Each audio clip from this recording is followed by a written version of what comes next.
Hello, this is Work From Home, the podcast that helps you stay productive, connected and sane while working remotely. I'm Harry. And I'm Alex. And today we're talking about a subject that I've done a lot of thinking about recently, which is how to stop the news affecting you. I think a lot of people are really experiencing, or I can certainly speak for myself and say that I've experienced a lot of stress and anxiety over the last couple of months reading the news as it happens. I think it's an easy thing for a lot of us to fall prey to, this habit of allowing the news to come to us and not being in control of when we're consuming news. And so there's always something new right now about how the pandemic is affecting the economy, our health, our loved ones, our separation from society.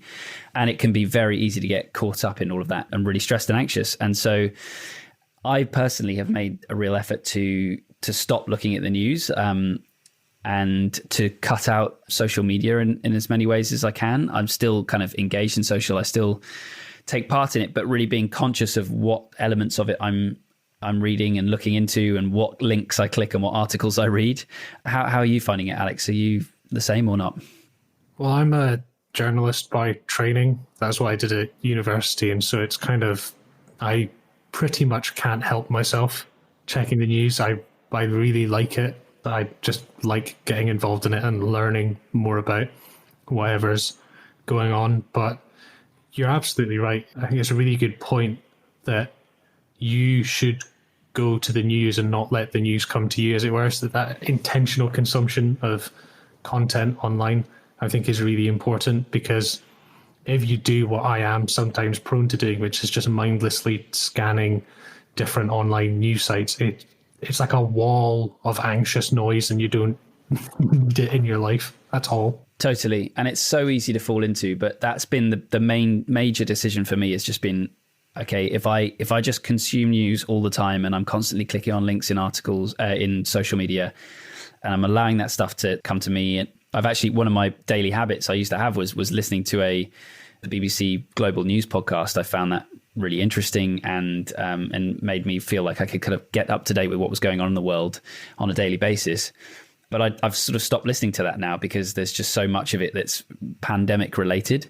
And if you sort of allow that news to come to you, it just does sort of tend to take over. So I tend to find that the best approach is, for me anyway, is to just be aware of when I'm ready, when I want to look at the news and I'm keen to sort of find out what's going on and I'm in the right headspace. I'm not stressed from work and I'm not anxious about other things generally. I can go, okay, cool. I'm now ready to consume some stressful content, and then go and do that. And I think being purposeful about it is really, really important.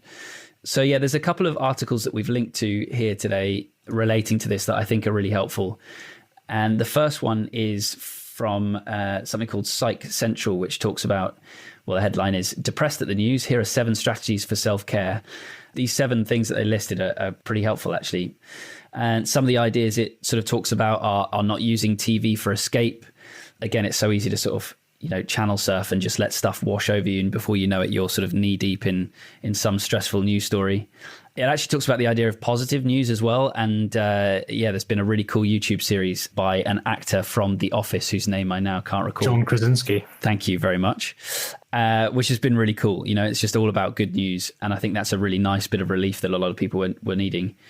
It talks about sort of being aware of your biases and sort of not getting carried away with certain things. And I think that it also mentions kind of monitoring your moods and behaviors, which sounds easy on paper, but actually is quite difficult to sort of be aware of what you're feeling. At least that's been my experience. It's taken me a lot of time going to therapy to really be able to be in touch with how I'm feeling at a particular time.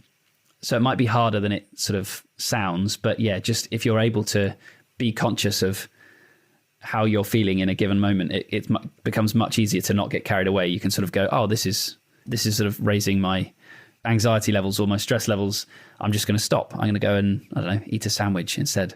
And this would be a good point about the internet in general. I find myself, I've blocked a whole bunch of websites from my web browser because you find yourself browsing it and it's contentious and controversial and provocative content is the stuff that gets shared the most.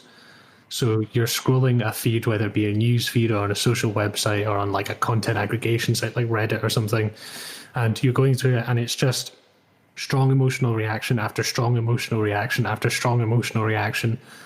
And I've lost count of the amount of times that I've just stopped myself and gone, what are you emotionally doing to yourself right now?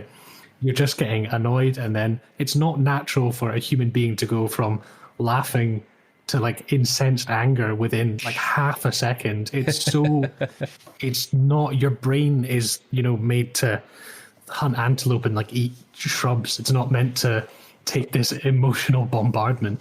So I don't even go there anymore. No, absolutely. I think that's a really healthy approach. And yeah, you've got to remember that, you know, media, their job is to get us stressed and emotionally reactive.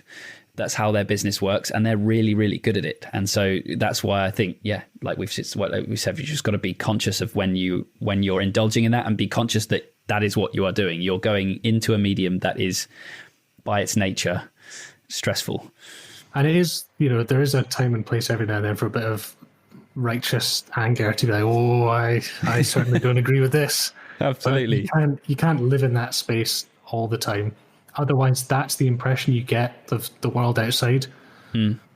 When it's just not the case. The world's a bit more mundane and not quite as dangerous as the internet makes it seem. Yeah, totally. And yeah, absolutely. Like you say, it is enjoyable to get to indulge that every now and again. And I think it's important too. Like, you know, we need to have an opinion. We need to be informed about what's going on around us. And it's important not to just be sort of, you know, ignorant. But yeah, it's just about that intentionality. Is that a word? It is now, if it isn't. It is now. So that's what we're thinking about, our consumption habits around news. What are you doing? What social channels are you avoiding? How has sort of stress and anxiety affected you, and how are you kind of managing that? Let us know at wfh@lowerstreet.co, and be sure to subscribe for new episodes every weekday. Thanks very much for listening.